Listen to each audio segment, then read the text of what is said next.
Dena Jackson has a 30-year track record of researching issues, developing programs, and implementing solutions.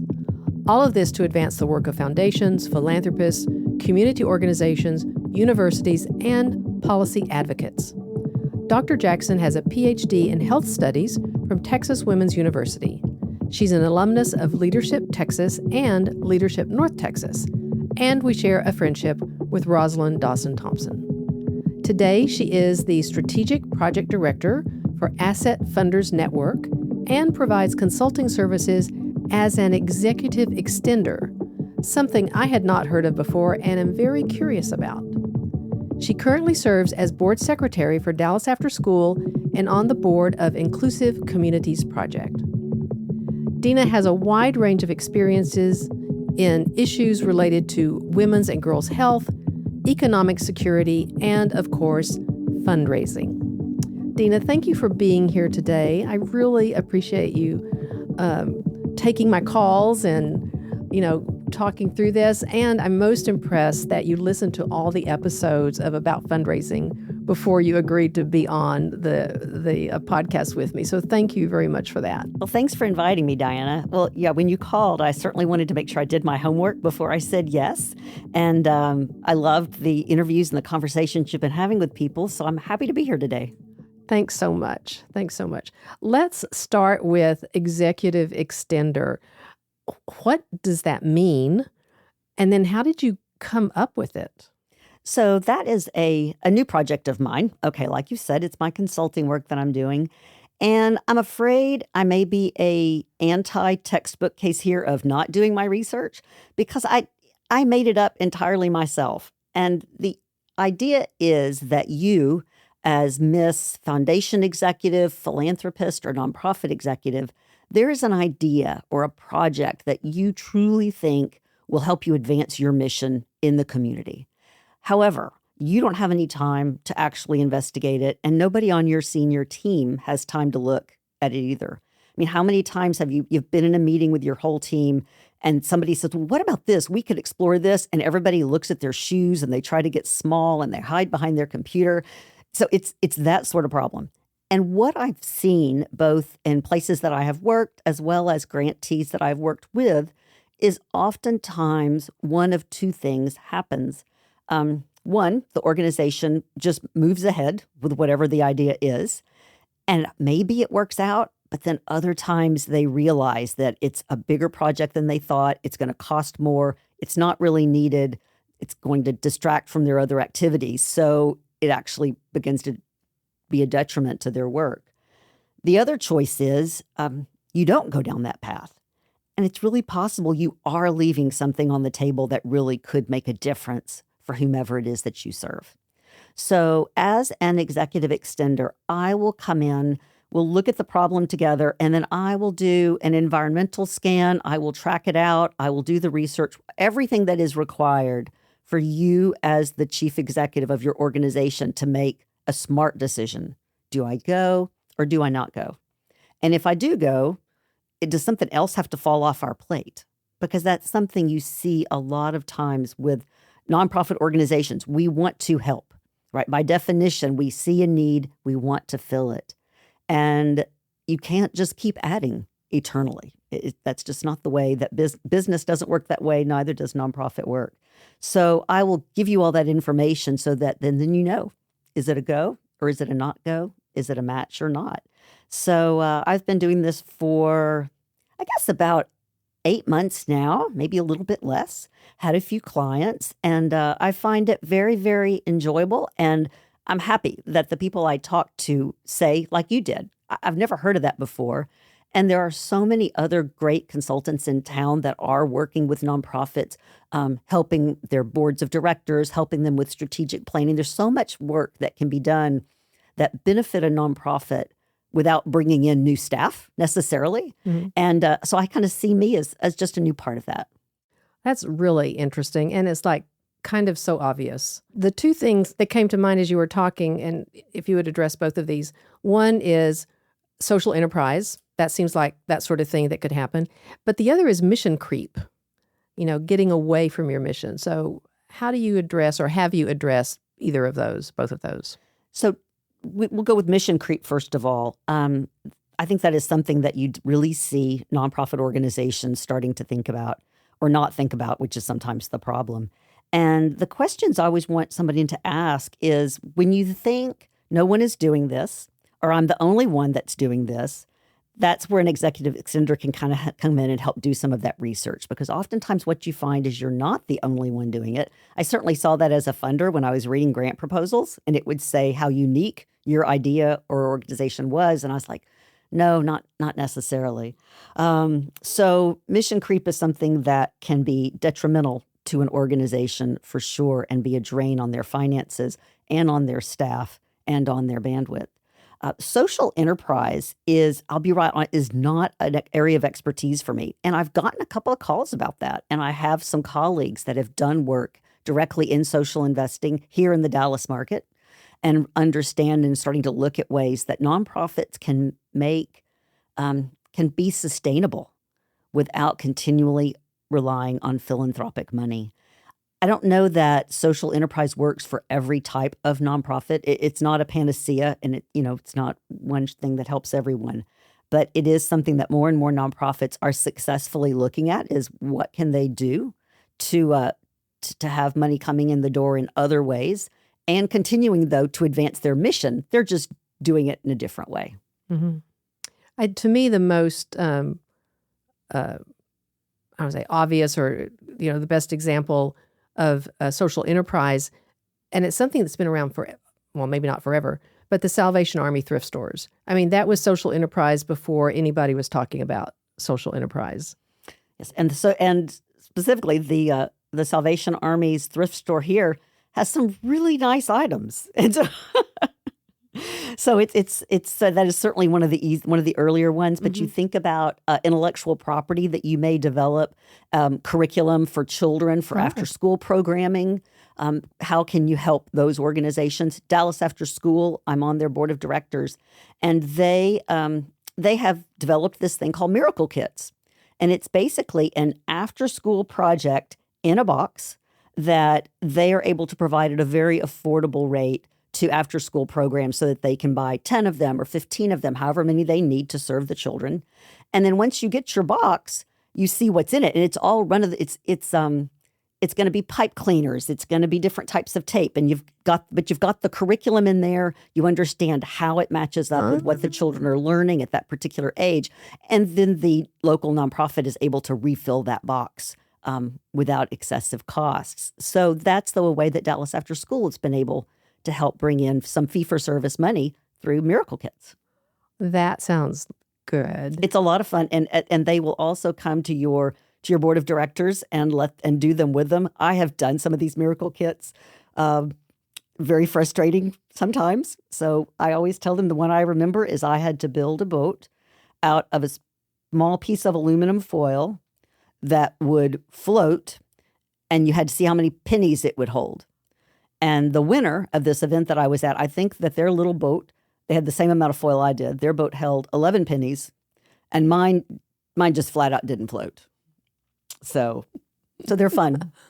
That sounds great. But what a great idea, and again, so simple. Mm-hmm. But that's great. So thank you for that. So I will be keeping up with you on this idea, because I'm just, like I said, I'm just really curious about it, and it seems so obvious and kind of so basic.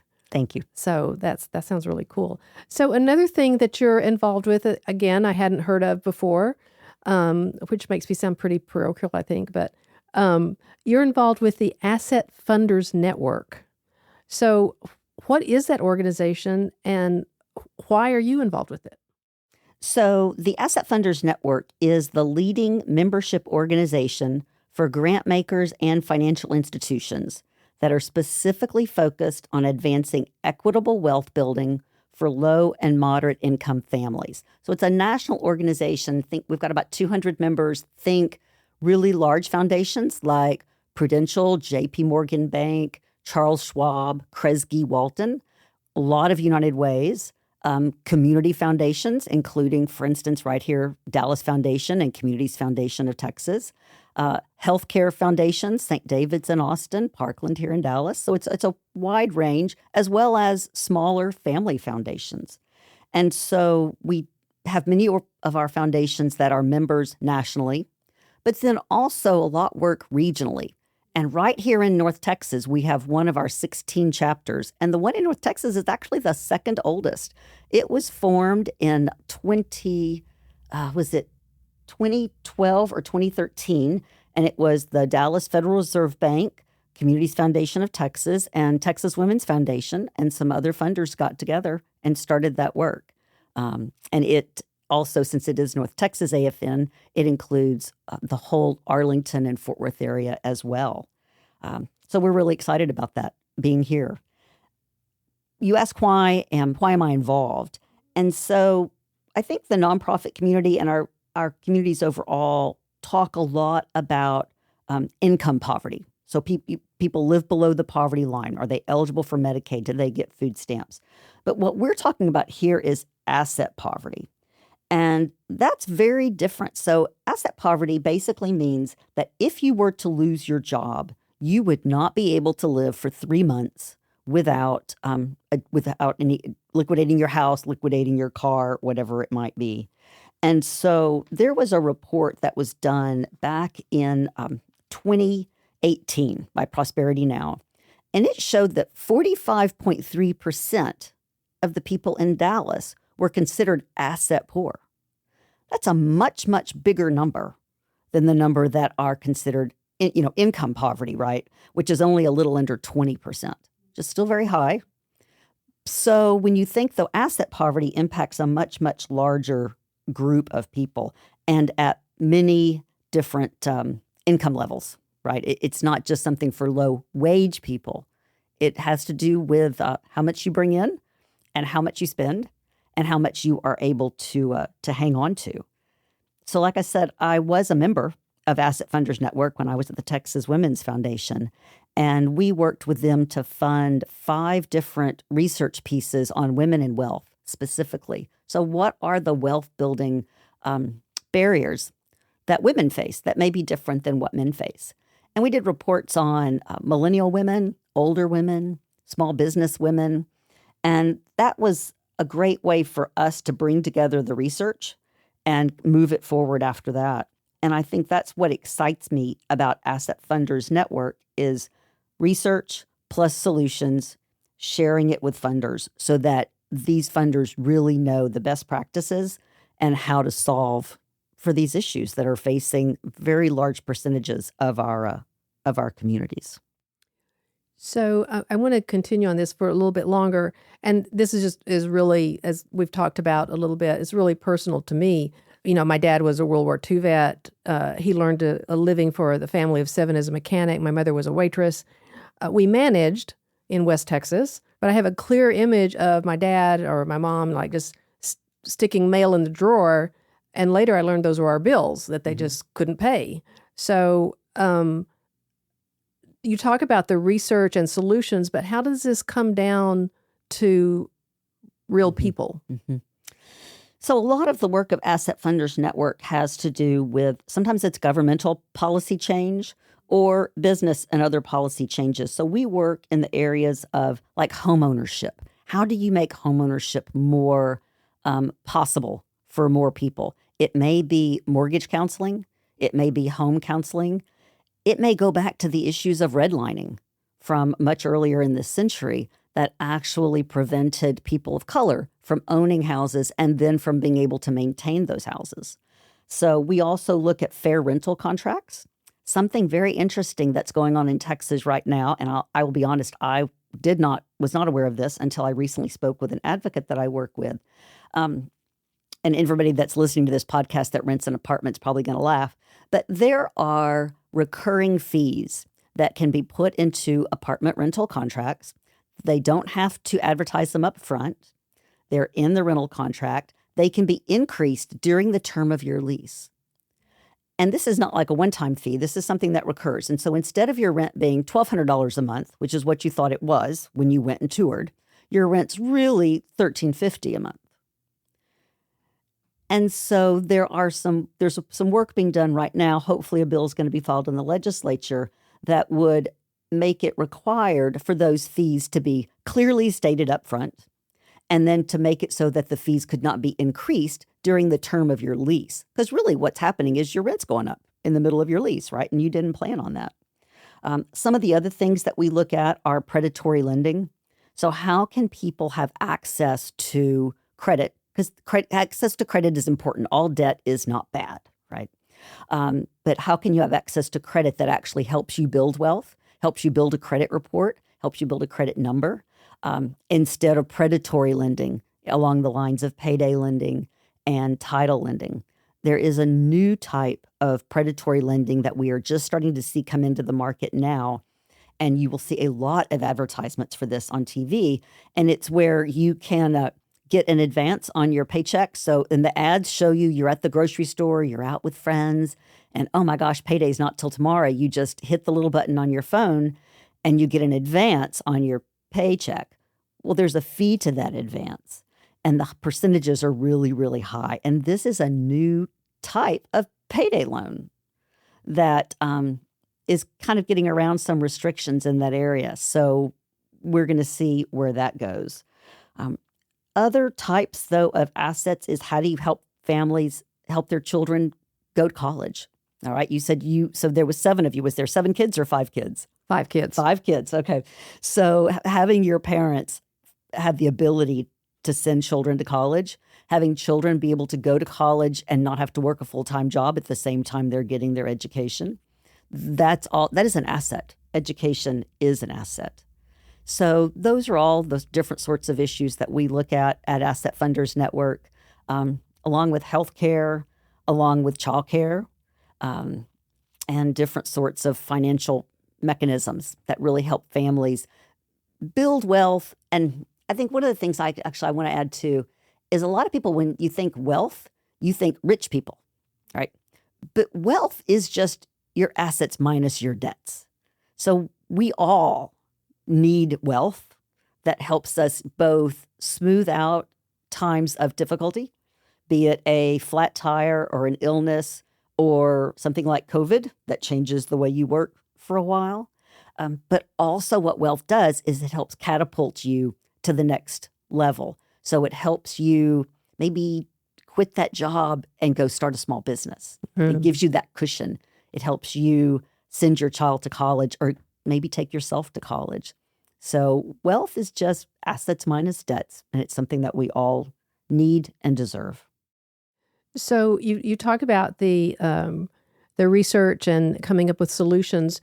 So again, just to put a little bit finer point on it. So the Asset Funders Network, do they fund nonprofits to help clients or constituents with some of this training, some like learning the homeowners education thing? We are a membership organization, and our members are funders. When you think, so we are bringing our funders, all of these funders together for learning opportunities to understand the research. Because when you think about all of them, when you put together Walton and Kresge and Kellogg and Prudential, there's a lot of money and that is flowing through these different foundations. And so we are providing them with examples, with best practices. In our work, we often highlight local nonprofits that are doing this sort of work to give a very hands-on understanding for the foundations that are interested in doing this work. Okay, I understand that now. Okay, so this helps them make smarter choices, I guess, or framework in their funding. Informed. That's right. Thank you. Fully informed funding. Okay. And fully informed plans. And then, of course, all the members get to learn from one another because we don't want to spend time remaking the wheel or wasting time and money. So that's a big part of Asset Funders Network as well, is how do they learn and share from each other. And I know from being on the membership side that it's really, really helpful because we're all busy and we're trying to do the best we can as a funder, right, as a philanthropist. And so having someone that helps guide you on that way so that you can make every dollar count is important. Very interesting. Okay, so very much more far-reaching, and I guess deeper than I had actually thought about it before. So Thank you. Very interesting. Yep. AFN was 20 years old last year, so going strong. And that it's nationwide is very interesting to the potential impact it could have or has. Yes. We the oldest chapter, I think, is in San Francisco. Like I said, we're the second oldest. But another to toot the horn of Texas, our home state, there are 16 AFN chapters nationwide. We have 3 of them here in Texas, with a 4th one in exploration. So that's bringing a lot of power and knowledge to our Texas funders all across North Texas, Central Texas, San Antonio, and down into the valley. So I guess I'm quite proud of that, being a native Texan. Very good. Very good. I'm going to stay in tune with that a little bit more too, just to kind of learn how things develop. So I want to switch gears a little bit here. You have many stellar accomplishments, as I kind of alluded to in the beginning. And one of the things for me as I've gone down this consulting path, and then even before that it's taken me a long time to realize that I can ask for help. And people have been very helpful when I started my business in a lot of different ways. So what help did you have on your 30-year path on your career? You're right. I don't know that it ever gets easier to ask for help, but the more you do it, you realize, the more people ask me for help, I realize how good it makes me feel. So therefore, I should give other people that opportunity to help me as well. I have been blessed with a string, I think, of wonderful bosses. I would say that for the most part, my mentors were in the direct work environment, not external to that. And they have seen things in me that maybe I did not see just yet. And it really started even right after my master's degree. I graduated from college during a recession, in many ways similar to what a lot of our youth have been seeing these last few years. And it's frustrating. And I finally found a job that I was not very excited about at all, and went back to my current employer that I'd been working part-time to get myself through college. It was a professional job, but I was just part-time. Gave my notice, and he said, no, you can't do that. He hired me full-time. He gave me, if I remember correctly at the time, it was like a 70% raise, which was not a lot of money, but I still thought I was making a lot, and allowed me to stay in the field, that I cared about. And I stayed another 5 years. So it certainly benefited him as well. I think then, I'm still working. I've spent my first 10 or 12 years in the for-profit realm, but I decided that I was done with the for-profit world. It just wasn't floating my boat anymore, and I was going to go back to school. So I went to my boss, who was a national medical director for an insurance company, and I told him I was going to go back and explore getting a PhD, and if it would be possible for me to work 4 days a week while I did this activity, while I did this exploration, and I would take a 20% pay cut. And he looked at me and he said, you're still going to do the job, right? I was like, well, yes, of course. I was running a 16 physician practice. And he said, well, then why should you take a pay cut? And so I think the lesson there, I guess, is maybe you should negotiate better up front, because it would have been very easy for him to take my 20% and I still would have done the job. But, and I think the other thing that was so powerful about that is, of course, he knew, or kind of should have known, that if someone's looking at going back to school for another degree, there's a good chance they're not hanging around long as an employee. But he still felt that it was important to invest in me and give me that opportunity to grow. And that was incredibly valuable. And then I've had I moved over to the nonprofit world.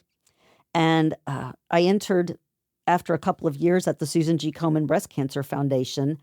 And I'd kind of filled out my nonprofit pie. I was looking at, what is it that a nonprofit leader needs to know to be successful? And just like in any business, there's finance, there's human resources, those sort of operating activities. And I'd really gotten that in my for-profit life. Then I'd been at the Komen Foundation, so I started to understand volunteer management, volunteer leadership, because of course that's a huge part of the Komen Foundation, and giving money away, because I was on the granting outside. But what was missing in my pie was fundraising. So I moved to South Florida. My husband and I went down there. And within a month or two, I figured out I needed to go to an AFP meeting. And so I got myself to an AFP meeting and stood up. It was in Palm Beach. So that was our tradition there. Everybody stands up at the beginning. Hi, this is my name. If you're new, and I stood up and gave my name and told them I was new to the community and I was looking for work. And then I went to my second meeting and I did it again. And a lovely angel, Gail Meltzer, caught me afterwards. And she was a private consultant. And she said, I need some help. Let's go, let's have coffee. And I talked to her and told her what I'd been doing in my for-profit life. And she again saw how the consulting that I had been doing in my for-profit life in healthcare translated to the work that she needed doing pre-campaign studies for nonprofit organizations. So we worked predominantly with small and middle-sized organizations. Before they really got into campaign, we did the interviews for how are they seen in the community? What's their PR and their marketing materials? What's their payer mix? Which I had been doing healthcare consulting, looking at payer mixes. So physician practices, how much money did they get coming from insurance or Medicaid or Medicare? That's payer mix. She was looking at payer mix for nonprofits. How many comes from events, from contracts, from major donors, from annual givers? She saw that ability to transform that. And that has now been, 23 years. And Gail and I still talk regularly. She lives in California, so the addition of Zoom in our lives is a blessing. And then, of course, you mentioned briefly at the beginning, Roz Dawson, who has been my mentor and my friend for this, once again, these last 12 or 13 years. And that's really helped me understand the ability to lead and to come out, though, and say, okay, I don't get this. What's going on here? And I will tell you what she has done for me, though, that's equally important, is she comes to me and asks questions. So you see that mentoring is not a one-way relationship ever. I guess I'm thinking a really good one should not be, right? Because we all have to keep learning. And so I know that she brings me a lot of value, but at the same time, there's that little part of my brain that's like, I'm bringing some value to her life too. I'm glad you mentioned AFP. It's been really important in my professional career. We're in the Dallas chapter right now is starting up its mentorship program for the year. And I've been on both sides of that table too, and it's been really important and helpful to me. So, are you currently a mentor?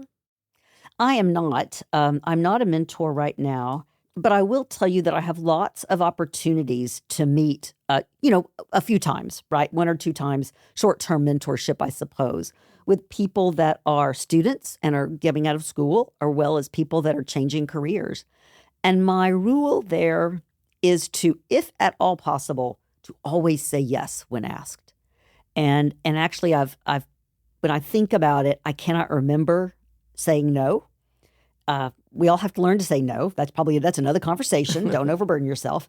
But I always have time to have coffee with somebody, to share what I know, to share what I'm thinking, and to learn. So I met with a young woman just 2 days ago that is graduating with her master's from A&M, coming up in May.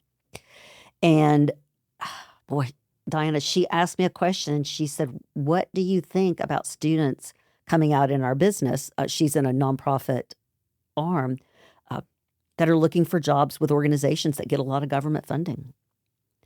And how that has already really impacted many of her students that are in her class and in her different groups, because we all know right now what's going on is governmental funding is being cut in many different ways for nonprofit organizations and for different sorts of, be it research or other activities. And I've thought about it, but I guess I hadn't thought about it as a person coming new into the industry and how that changes what you think about as a job opportunity. And so we had a lovely talk. And then since then, I told her, I said, make sure that you that you put me on your LinkedIn, because then as you're starting to search, she wants to come to Dallas. One of the best ways to get to meet more people, obviously, is to understand your LinkedIn connections so that you know who knows who. The other issue that I had thought about in looking for new jobs, but she brought it to my forefront, that her professors have talked about it, is the use of AI in screening job applications these days.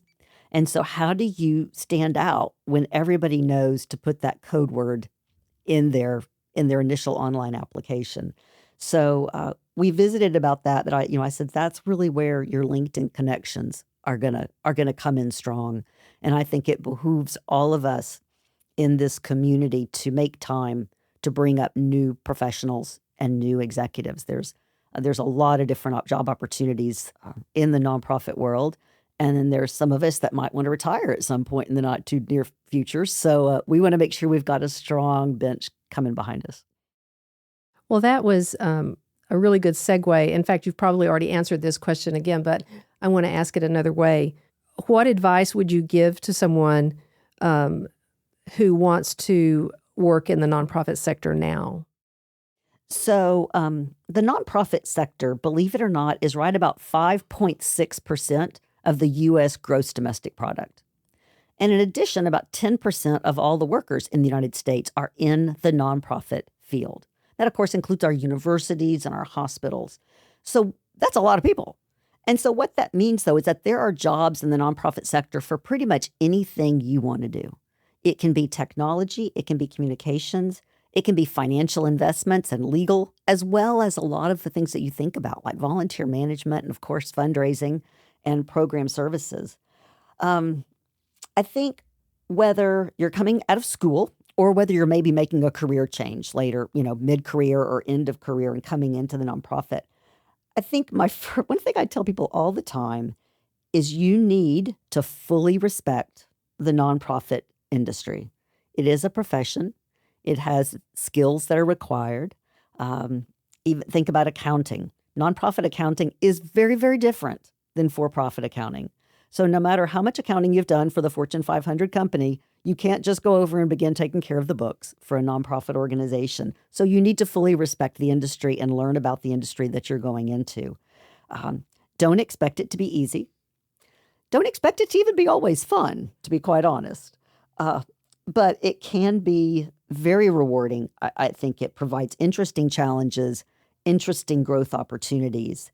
But and once again, I'm hoping our nonprofit colleagues that are listening to this podcast will chuckle a little bit of how many times, and I hope others don't get offended, how many times have you been working in nonprofit and someone from the for-profit world comes in and to take a job, and they just think they can do this because they've been doing something at a large company for many years, and so this is just going to be so much easier. And it's not. And so I think that's really the lead thing, and what I've seen other people really come in and respect the business, learn the business. They're the most successful going forward. So I think that's probably my nugget. It's a bit of a self-serving nugget. Well, but it's good, and I appreciate you giving a new twist to that answer, especially the part about corporate people, whether they're at the C level or not, coming in and thinking that, oh, I've done this. This is going to be easy. Yeah, Yep. And it's not. You're It's right. not. It's No. not. I want you to put on your public policy research hat and share with us your thoughts about how nonprofit leaders and their boards of directors can best prepare for this new landscape that we're in right now. Well, Diana, it is a scary time. It is a chaotic time, I think, for us, and it's doubly difficult, I suppose, because for so many people in the nonprofit field, it may be chaotic during the day at work, as well as in their personal life, right? So, because everybody deals with uncertainty, but it also is impacting many of the people that we serve. So it really makes me think, though, about disasters or challenges that our nonprofits have dealt with in the recent past. So here in Dallas, you think about in recent years, we've had Hurricane Harvey, that hit Houston and impacted so much of the state for a long time. We had COVID. We had Ice Storm Uri, which is the only ice storm I've ever heard of that actually had a name. And in each instance, both the service providers and the philanthropists came together to face those issues and to keep their mission top of mind. So I think, first of all, right now, that's no different. Nonprofits may have to pivot in how they serve their populations. For instance, organizations that serve a predominantly immigrant or refugee population that may be feeling more exposed now than they have in the recent past. Let's kind of put our COVID hat back on. Can services be offered via Zoom so that these families are not putting themselves potentially in harm's way, or where they maybe just perceive they are in harm's way? I actually had said over the years that I never, ever wanted to say the word pivot or hear the word pivot again after COVID. But I think that's kind of where we are, where we may be again. For philanthropists, again, I'm going to say we need to treat this like a disaster and listen very closely to our grantees about what they're facing and respond with rapid and flexible funding. Foundations did this during COVID. I mean, people that were giving out money in a 4 to 5 month long granting cycle figured out how to get money out every month. And foundations came and worked together. Here in Dallas, it was a concerted effort that included CF Texas, Dallas Foundation, United Way, a lot of our privates, where we came together, pooled grant applications so that we understood who was asking for what, made sure that we weren't really double funding, but making our money go as far as we could. So I think philanthropists need to think again in that way about what's going on. And also, I would encourage, in addition to rapid and flexible funding, which, by the way, is kind of a code word for operating money, this is also a time to increase endowment payouts, because I truly believe that this is a crucible moment for our neighbors and our communities. And if you're waiting for something worse to happen, what's going to go on right now, I think when nonprofits close or go away, you can't open them back up real quickly, right? So there's going to be a consistent loss. And so I would see this as a time to increase endowment payouts. We're coming up off the heels of years of really incredible stock market returns. And this is the time to bring that to the community. I think for individuals, for everybody, continue to engage in policy advocacy about the things that you care about. However, keep in mind, you do not have to do everything. So I'll talk about myself personally. I have interests that are important to me, whether it's women's health, where it's access to public education, whether it's housing and healthcare. This is all important to me, but I cannot track all of these different issues and still live my life and go about my day. So I think it's important for myself, for my self-care, as well as for others, pick 1 or 2 issues that you really, really care about. Follow those in the news. Follow and sign up for email updates from advocacy organizations that do that full time. And that way you know when you need to be activated. And you're going to have to just trust that on those other 4 or 5 things that you are not following, somebody else is going to pick those up. And that's why if we're all active together and all use our voice, we can cover the bases. But if you try to do it all yourself, it will be overwhelming, I think, really quickly. So just trust that others will do it. But please do follow the items that you care about.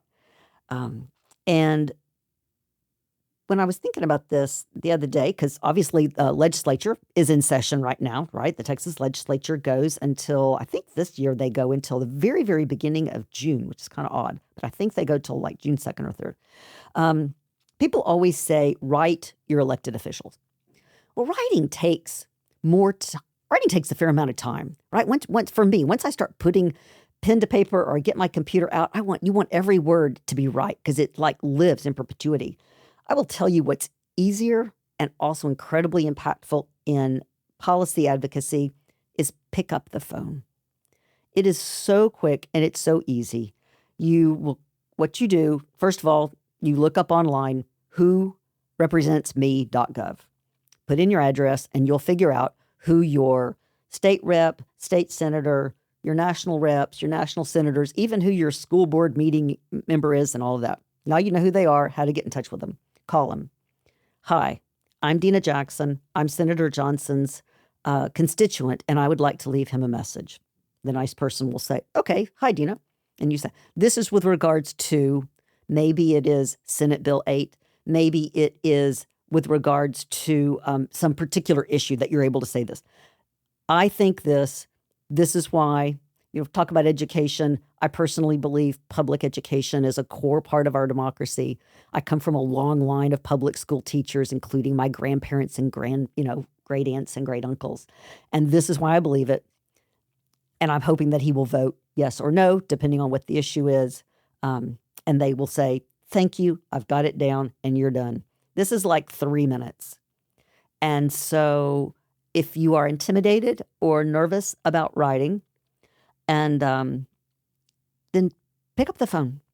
And it's really, really fast. That's great advice. That is great advice. I've been involved with some advocacy and lobbying work through the years. And you're right. It's like send a letter, send an email, go to the office. But no one hardly ever talks about phone calls. So great. Thanks for that. Sometimes I will tell you it is a bit difficult dealing with your senators that go to Washington, as well as your U.S. representatives, particularly senators. Their phones get really busy. So I live here in Dallas, and so our senators have offices here in Dallas. They get really busy. I will give you a secret. Your senator also has offices in places like West Texas and South Texas and the Panhandle. You can find all these phone numbers. Call another office. You don't have to call the Dallas office where there are millions of other people calling. Call one that's less populated. You can get through. Good tip. Good tip. So, Dena, as we wrap up, I want to ask you this question of what is the one thing that you want our listeners to remember from our conversation? So I don't know if this is remember, because I may go on a slightly different trajectory. But going back to our question a little bit ago, I want everyone to understand the professionalism in the nonprofit sector and that it's no different than the for-profit sector. Nonprofit workers have unique expertise. They deserve to be paid a professional wage and to receive benefits. And I was recently on a webinar learning some new stuff. And there's a new report out that just came out called 11 Trends in Philanthropy in 2025. One of those 11 trends is that, and this is what, the nonprofit workforce is in crisis. A 2023 survey conducted by the National Council of Nonprofits showed that nearly 75% of nonprofits reported persistent job vacancies, particularly in the program and service delivery roles. And that 75% of them always had job openings. It means everyone is always doing more than one job, and that these shortages were actually severely impacting their ability to serve their communities. In addition, half of those nonprofit surveyed indicated the vacancies had been more prevalent since 2023 compared to pre-pandemic levels. Many of your listeners today are probably familiar with the ALICE component, right, which was done by United Way. United Way first developed ALICE, which stands for Asset Limited, Income Constrained, and Employed. And so this is basically the lower income working population. And there was a study by the independent sector that showed that in 2022, 22% of nonprofit households or employees, 22% of nonprofit employees lived in households that were unable to afford basic necessities like housing and like healthcare. They were ALAs. And that is just not sustainable. And it's something that I really hope that donors and philanthropists and policy leaders who hear this keep in mind when they determine the funding and truly, like I said, respect the professionalism and the work that the folks in the nonprofit world do. Thank you for that reminder. And thank you for being our guest today. It was so interesting. Thank you, Diana. This was great.